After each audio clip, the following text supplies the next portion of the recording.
সেনাপ্রধান সবাইকে বলল চলেন সরকার গঠন করি। এটা সংবিধানে কোন ধারায় আছে?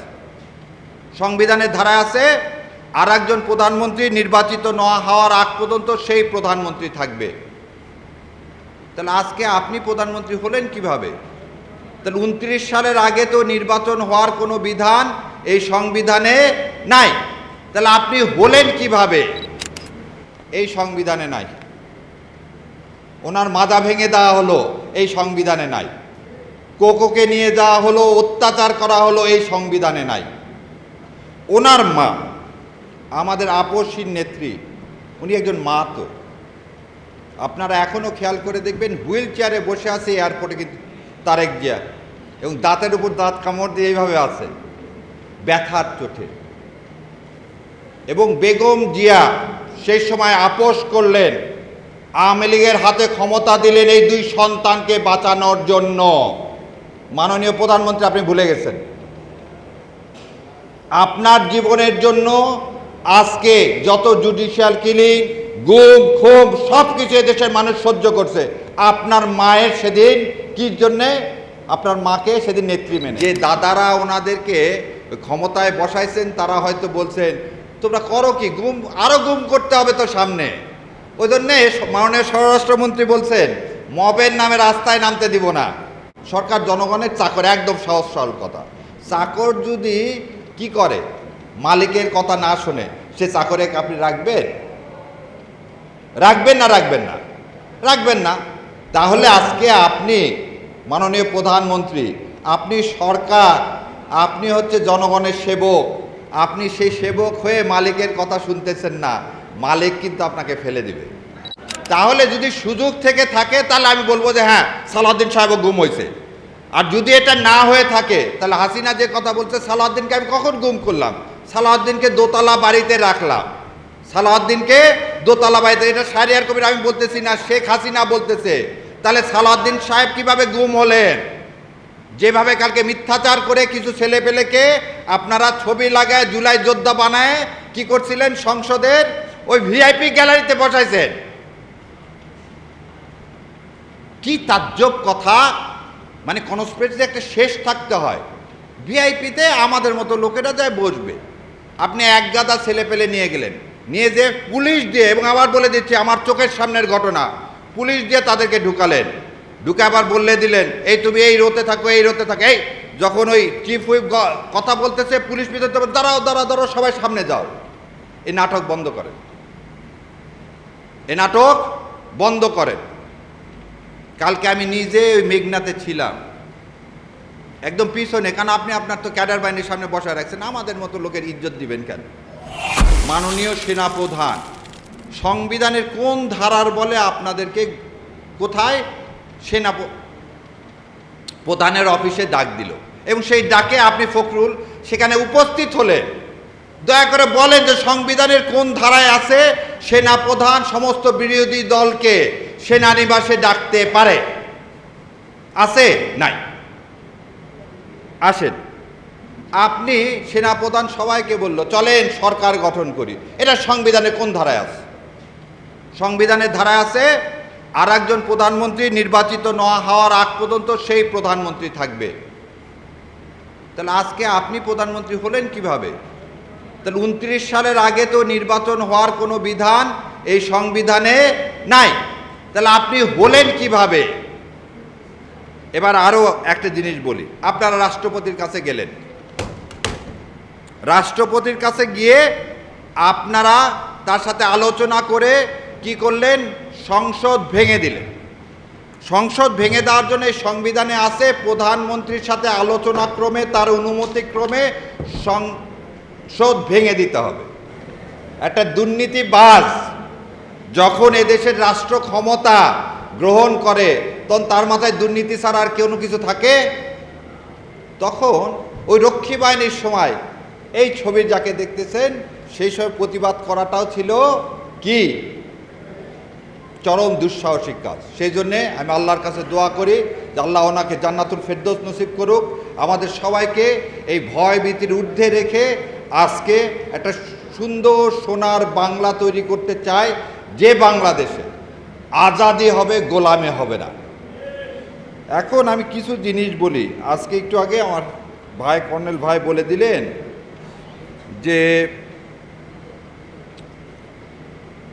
শহীদ রাষ্ট্রপতি জিয়াউর রহমান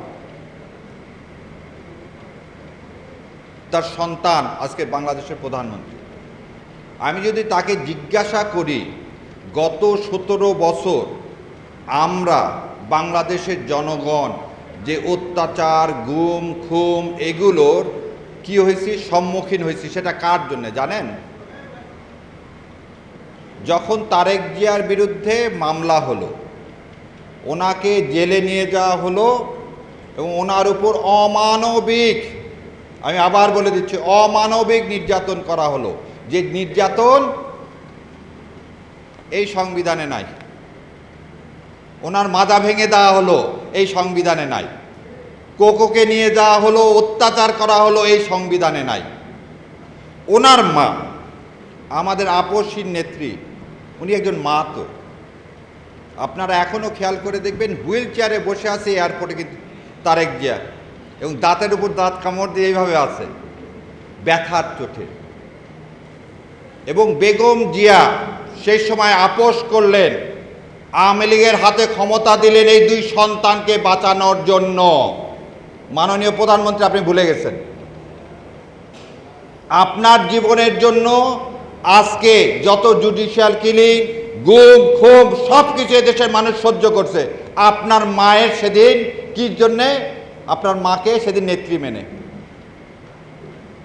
আপনি সেই মানুষ এসে প্রথমে একজনকে দাঁড় করায় দিচ্ছেন। শোনেন, একটা কথা আপনাদেরকে বলি। আমরা ছোটবেলায় ভাব সম্প্রসারণ করতাম। সে ভাব সম্প্রসারণ ছিল, কি যাতনা বিষে বুঝিবে কি কিসে, কবু আসে বিষে দংশিনী যারে। এই কথাটা কেন বললাম? 71 সালে 25শে মার্চ শেখ সাহেব কোথায় চলে গেলেন? পাকিস্তানে চলে গেলেন।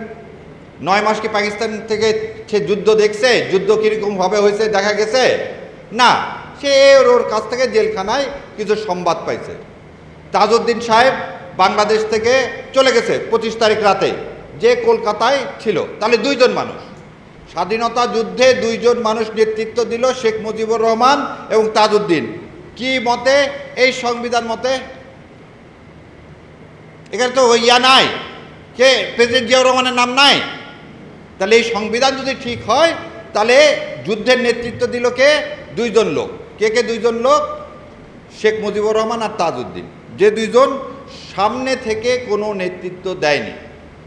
আজকে এই সংসদে দাঁড়িয়ে যারা জুলাইকে বলতেছে, জুলাই অক্ষরে অক্ষরে পালন করবে, এই দুটা লোকও এ দেশে ছিল না এই আন্দোলনের সময়। একজন ছিলেন লন্ডনে, আর একজন ছিলেন শিলংয়ে।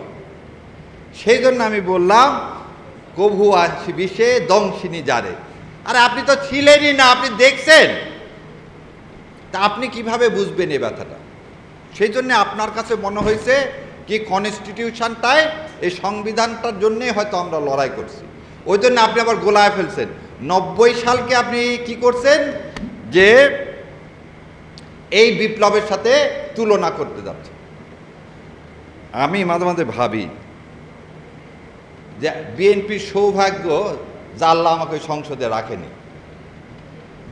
কারণ কালকে যে মিথ্যাচার করা হলেন, মিথ্যাচারটা কি?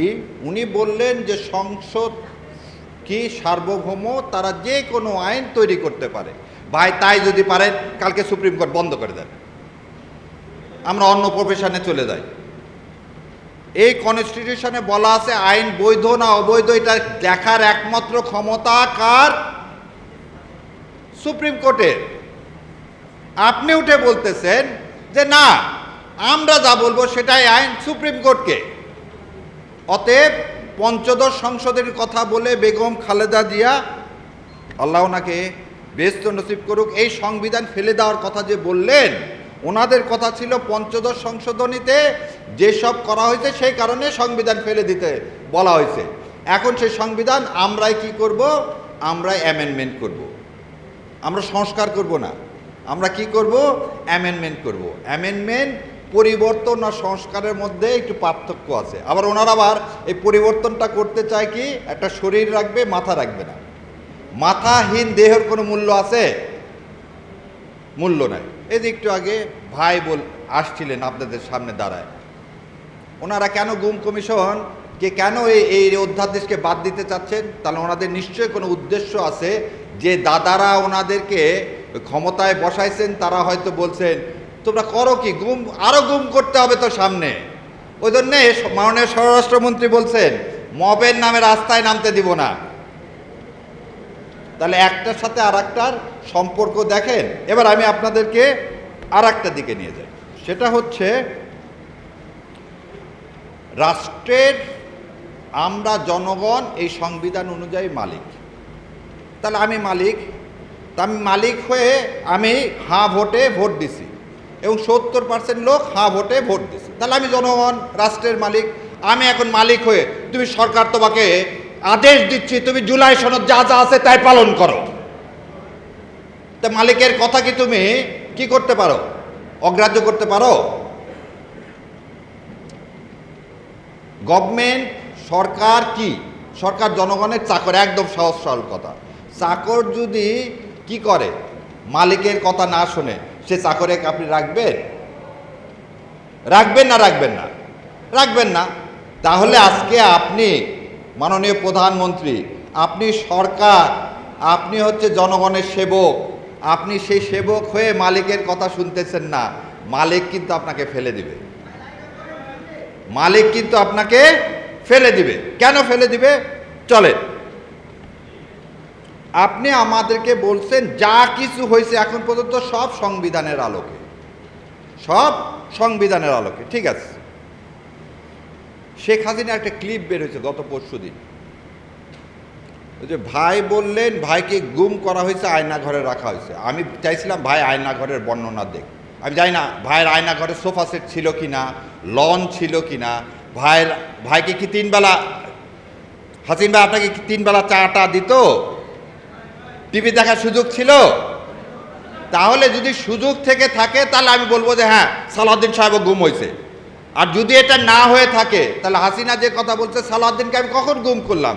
সালাউদ্দিনকে দোতলা বাড়িতে রাখলাম, সালাউদ্দিনকে দোতলা বাড়িতে। এটা শাহরিয়ার কবির আমি বলতেছি না, শেখ হাসিনা বলতেছে।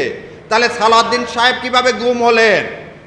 যেভাবে কালকে মিথ্যাচার করে কিছু ছেলেপেলেকে আপনারা ছবি লাগায় জুলাই যোদ্ধা বানায় কি করছিলেন, সংসদের ওই ভিআইপি গ্যালারিতে বসাইছেন। কি তাজ্জব কথা! মানে কনস্পিরেসি একটা শেষ থাকতে হয়।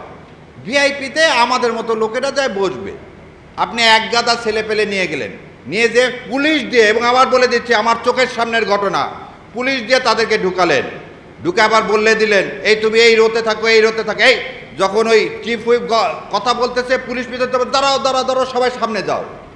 এই নাটক বন্ধ করেন, এই নাটক বন্ধ করেন।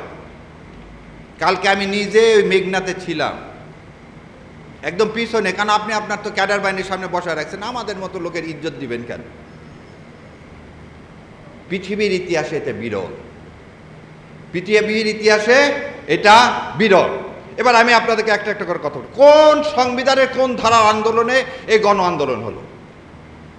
কেউ কি বলতে পারবেন সংবিধানের কোন ধারার আন্ডারে এই গণ আন্দোলন হলো? সংবিধানের কোন ধারার আন্ডারে আপনি পুলিশকে মরণাস্ত্র দিলেন? সংবিধানের কোন ধারার আন্ডারে হেলিকপ্টার থেকে গুলি চালিয়ে ছোট ছোট বাচ্চাদেরকে শহীদ করা হলো? আচ্ছা, এটা না হলে গণ অভ্যুত্থান আপনি মানেন না, বিপ্লব মানেন না, খুব ভালো কথা। আপনি আমাকে বলেন সেদিন 5 তারিখে মাননীয় সেনাপ্রধান সংবিধানের কোন ধারার বলে আপনাদেরকে কোথায় সেনা প্রধানের অফিসে ডাক দিল, এবং সেই ডাকে আপনি ফখরুল সেখানে উপস্থিত হলেন। দয়া করে বলেন যে সংবিধানের কোন ধারায় আছে সেনাপ্রধান সমস্ত বিরোধী দলকে সেনানিবাসে ডাকতে পারে? আছে? নাই। আসেন, আপনি সেনাপ্রধান সবাইকে বলল চলেন সরকার গঠন করি, এটা সংবিধানে কোন ধারায় আছে? সংবিধানের ধারায় আছে আর একজন প্রধানমন্ত্রী নির্বাচিত না হওয়ার আগ পর্যন্ত সেই প্রধানমন্ত্রী থাকবে। তাহলে আজকে আপনি প্রধানমন্ত্রী হলেন কিভাবে? তাহলে 29 সালের আগে তো নির্বাচন হওয়ার কোনো বিধান এই সংবিধানে নাই। তাহলে আপনি হলেন কিভাবে? এবার আরো একটা জিনিস বলি, আপনারা রাষ্ট্রপতির কাছে গেলেন, রাষ্ট্রপতির কাছে গিয়ে আপনারা তার সাথে আলোচনা করে কি করলেন? সংসদ ভেঙে দিলেন। সংসদ ভেঙে দেওয়ার জন্য এই সংবিধানে আছে প্রধানমন্ত্রীর সাথে আলোচনা ক্রমে তার অনুমতি ক্রমে সংসদ ভেঙে দিতে হবে। সেদিন আপনি প্রধানমন্ত্রী পাইলেন, তাহলে রাষ্ট্রপতিকে দিয়ে সালাউদ্দিন সাহেব অনেক কাজ করাইছে, কিন্তু সালাউদ্দিন সাহেবের ওর ভাসুর হয় কি জানেন? সাবেক আইন উপদেষ্টা আসিফ নজরুল। ওই জন্য ওই নামটা নেয় না, কারণ ওই আসিফ নজরুল ছাড়া তো ট্রুথ হাট পাওয়া হতো না। কারণ দেখেন, কেন বললাম যে ওনাদের সৌভাগ্য আমি পার্লামেন্টে নাই। রাষ্ট্রপতি হচ্ছে রবার স্টাম্প, যত আইন করে দেয় সব করে দেয় আইন মন্ত্রণালয়। তাহলে আসিফ নজরুল এই জুলাই সনদ থেকে শুরু করে সংসদ ভাঙা থেকে শুরু করে যা কিছু করে দিছে, সব কিছু করে দিছেন কে? আসিফ নজরুল। আর আসিফ নজরুল কোনো কিছুই রাষ্ট্রের অ্যাটর্নি জেনারেলকে না দেখা করাতে পারেন না। সেই সময় রাষ্ট্রের অ্যাটর্নি জেনারেল কে ছিল? আজকের আইনমন্ত্রী। আইনমন্ত্রী সাহেব ওই জন্যে একটা বারের জন্য আসিফ নজরুলের নাম নেয় না, কারণ আসিফ নজরুল আর আইনমন্ত্রী মিলে এই কাজ করছে কিভাবে জুলাইকে খেয়ে ফেলে দেওয়া যায়। কারণ এরাই হচ্ছে বাই প্রোডাক্ট কার? প্রথম আলো গঙের। আমার ভাই বলল ভারতের কথা, এই জন্য এদের খুব লাগে প্রথম আলোর জন্যে। অন্য মিডিয়া বন্ধ করে দেন, কিচ্ছু যায় আসে না। আপনারা জানেন যে ইউনূস সরকারের সময় বাংলা এডিশন নামে একটা অনলাইন ইয়া ছিল, সেটাকে বন্ধ করে দেওয়া হয়েছে। সেটা নিয়ে তো হাউকাও নাই। সো কেন এই কথাটা বললাম আবার বোঝেন। আসিফ নজরুলরা কি করলেন? আসিফ নজরুলরা কি ষড়যন্ত্র করলেন? আসিফ নজরুলরা ষড়যন্ত্র করলেন কিভাবে বিএনপিকে ক্ষমতায় আনা যায়। সেই জন্য সংসদে বলতেছেন যে কে রাষ্ট্রপতিকে দিয়ে সব কাজ করাচ্ছে। কে করাচ্ছে? তত্ত্বাবধায়ক সরকার। তত্ত্বাবধায়ক সরকারে কে? আইন পাস কি ইউনূস সাহেব করেন? আইন তৈরি কি ইউনূস সাহেব করেন? আমি চ্যালেঞ্জ দিয়ে যাচ্ছি, যদি বিএনপির ভাইরা দয়া করে আজকেও সংসদ বসবে, একটু যদি বলতেন যে আইন তৈরি আসিফ নজরুল ছাড়া আর কেউ যদি করে থাকে এবং সে আইন যদি রাষ্ট্রপতির কাছে রাষ্ট্রপতি নিজে তৈরি করে থাকে, আমি আমার কান কেটে দেব। আর তার চেয়েও বড় কথা, সেদিন যেমন দুঃখ করে বলছিলেন যে 30 বছরের প্র্যাকটিস জীবন, কালকে আপনাদের এই ফ্রড দেখে মনে হয়েছে আমার এই ব্যারিস্টারি পড়া, আইন পড়া, রাষ্ট্রবিজ্ঞান পড়া, হাইকোর্টে প্র্যাকটিস করা সব অমূলক। জন সালাউদ্দিন সাহেব বললেন আপিলেট ডিভিশনের দরকার নাই, সব আইন আমরা বাতিল করে দেব। তার যোগ কথা। এই কথার একটা মিনিং আছে। আপনি তো দস্তখত করে এসছেন না, আজ পর্যন্ত কি বলছেন যে কার ইশারায় আমি দেশে আসলাম, কে আমাকে আসতে দেয়নি বলতে পারছেন? সে সৎসাহস তো আপনার নাই, কারণ আপনি দস্তখত করে আসছেন। কি দরখাস্তখত করে আসছেন? জুলাই সনদ বাস্তবায়ন হতে দিব না, জুলাই সনদ বাস্তবায়ন হতে দিব না। জুলাই সনদের মধ্যে যা যা আছে একটাও বাস্তবায়ন হবে না। কালকে ওনারা যখন বললেন 96টা কি বাস্তবায়ন হবে, আপনাকে একটা কথা বলি, আপনার সামনে সব খাবারের প্লেট রেখে দেওয়া হলো, আপনার মুখ আটকায় রেখে দেওয়া হলো, মুখে কাপড় দিয়ে পেঁচিয়ে আটকায় রাখা দেওয়া হলো, সামনে পোলাও, কোরমা, রোস্ট সব কিছু থাকলো,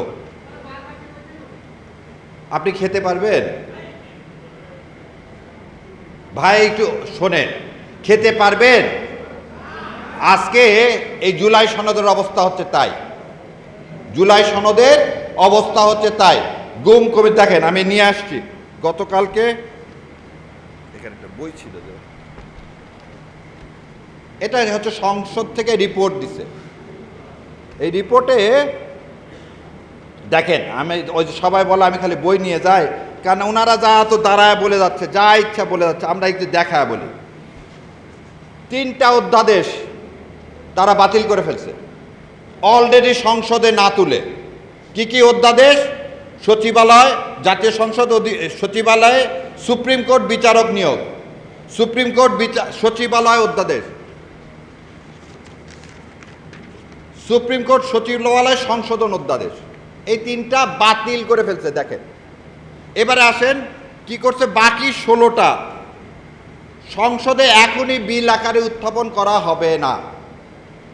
তুমি বলতেছ সংবিধান মানো, সংবিধানে বলা আছে কি বলা আছে যে 30 দিনের মধ্যে, প্রথম সেশন থেকে 30 দিনের মধ্যে এই সমস্ত অধ্যাদেশকে আইনে পরিণত করতে হবে, না হলে সেই আইনগুলো, অধ্যাদেশগুলো মৃত্যুবরণ করবে। যে তুমি এই 16টা অধ্যাদেশকে প্লেস না করলে এই 16টা অধ্যাদেশ কি হয়ে যাবে, মৃত্যুবরণ করবে। এখন দেখেন 16টা অধ্যাদেশে কি কি আছে। মানবাধিকার কমিশন, এই যে আমি বক্তব্য দিচ্ছি, এটা এই যে 12 তারিখের পর আর বক্তব্য দিতে পারবো না, তখন বলবে কি এই রাষ্ট্রের কি করতেছে, নিরাপত্তা বিঘ্নিত করতেছে। সুন্দর আমাকে ওই যে ভাই যেখান থেকে বের হয়ে আসছে ওখানে আমাকে ঢুকায় দিবে। সেই জন্য মানবাধিকার কমিশন কোনোভাবে বাস্তবায়ন করা যাবে না। মানবাধিকার কমিশন বাস্তবায়ন করবেন না কেন, তার পক্ষে কি একটা কথা বলছে না। তারপর কি আছে দেখেন, তারপরে আছে হচ্ছে কি ব্যাংকের সংস্কার। আজকে বোধহয় কেউ আমার দেশ দেখলে দেখতে পারতেন 17টা ব্যাংকে কোনো টাকা নাই। আর আপনি বাংলাদেশ ব্যাংকের গভর্নর নিয়োগ করলেন কাকে, যে নিজের ঋণ খেলাপি, যে টাকা দেয়নি, যে টাকা দেয় না, তার টাকা দেওয়ার অভ্যাস আছে। যার কাছ থেকে রাষ্ট্র এতদিনে টাকা উদ্ধার করতে পারেনি তাকে আপনি বাংলাদেশ ব্যাংকে বসাইছেন, তার প্রথম কাজ কি হবে, কিভাবে টাকা না দেওয়া না যায় সেই ব্যবস্থা করা, আর কিভাবে কৃষকের কাছ থেকে আদায় করা যায় সেই ব্যবস্থা করা। তাহলে আপনি সেটাও করলেন না। আসেন, তারপরে আছে কি গুম অধ্যাদেশ। তা আপনারা কি চান, এদেশের মানুষ কি চায় আর কেউ গুম হোক? না। সো এইভাবে 16টা অধ্যাদেশ ওনারা কি করলেন, বাস্তবায়ন করলেন না। তাহলে বিএনপিকে কেন আমরা নিয়ে আসলাম, বিএনপিকে কেন ভোট দিল? তাহলে আসলে কি মানুষ বিএনপিকে ভোট দিচ্ছে? না। তাহলে বিএনপি ক্ষমতায় আসছে একটা পারপাস সার্ভ করার জন্য। সেই পারপাসটা হচ্ছে একটাই, সেটা আমরা বলছি উদ্বুত্থান করছি, গণ উদ্বুত্থান করছি ইন্ডিয়ার আধিপত্যবাদের বিরুদ্ধে। আর বিএনপিকে বসানো হয়েছে ইন্ডিয়ার দাসত্ব করার জন্য। সো ইনশাল্লাহ যতক্ষণ এই দেহে প্রাণ আছে এই দাসত্ব মেনে নিব না, নিতে দিব না।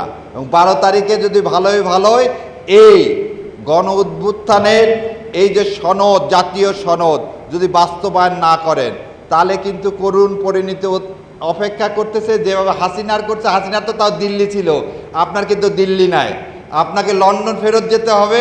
আর লন্ডন এখন ফেরত দিবে কিনা তাও জানি না, কারণ আপনি তো চলে আসছেন, যাওয়ার পথ থাকবে না। তো বাংলাদেশে থাকেন, ভালোভাবে থাকেন। মা যে স্যাক্রিফাইস করে এই দেশের মানুষের জন্য, আপনার জীবন বাঁচানোর জন্যে, সেদিন 2008 সালের সেই কারচুপি নির্বাচনকে মেনে নিছে, সেই কথাটাকে স্মরণ করে দয়া করে এই প্রশাসক যেগুলো নিয়োগ দিচ্ছেন, দলীয়করণ করছেন, এগুলো করা থেকে বন্ধ রাখেন। দেশের মানুষের মনোভাব বোঝেন।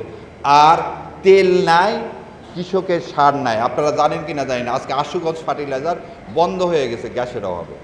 সামনে ইরি মৌসুম, এদিকে চিন্তা করেন। চায়না থেকে কিভাবে সার আনা যায় সে ব্যবস্থা করেন, তেল কোথায় থেকে আনা যায় সেই ব্যবস্থা করেন। আর সংসদের দ্বারা মিথ্যা প্রলাপন বন্ধ করেন। আপনারা আমাদের দোয়া করবেন, আল্লাহ বাংলাদেশকে আবার আজাদি দান করুক। ইনকলাব জিন্দাবাদ, বাংলাদেশ জিন্দাবাদ।